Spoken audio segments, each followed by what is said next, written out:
বলি যুবক বাবা,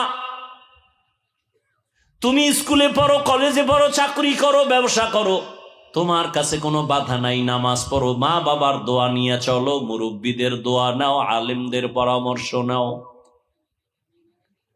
তোমার মতো যুবক সত্য কথার সাক্ষী দাও।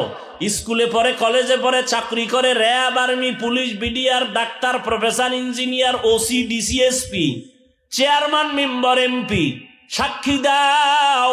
তোমাদের লাইনে থাইকা জেনারেল লাইনে জীবনে মাদ্রাসায় পড়ে নাই, 5 বেলার নামাজ পড়ে আছে না নাই?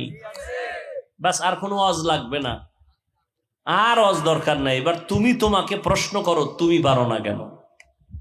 তোমার মতো যুবক রাস্তায় গাড়ি চালায়, নামাজ পড়ে, তুমি পারো না কেন? তোমার মতো জেনারেল লাইনের যুবকটা কলেজে পড়ে, শিক্ষক, ছাত্র, নামাজ পড়ে, তুমি পারো না কেন রে বাবা?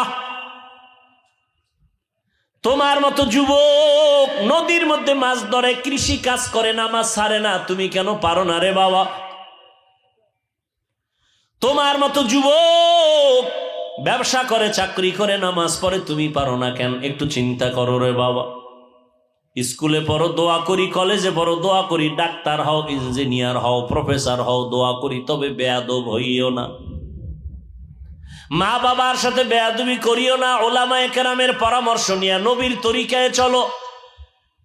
ও বৃদ্ধ বাবাজি, আপনার মতো বুড়ারা হাতে লাঠি নিয়ে মসজিদে গিয়া 5 বেলার নামাজ পড়ে নাই? আপনারা পারেন না কেন?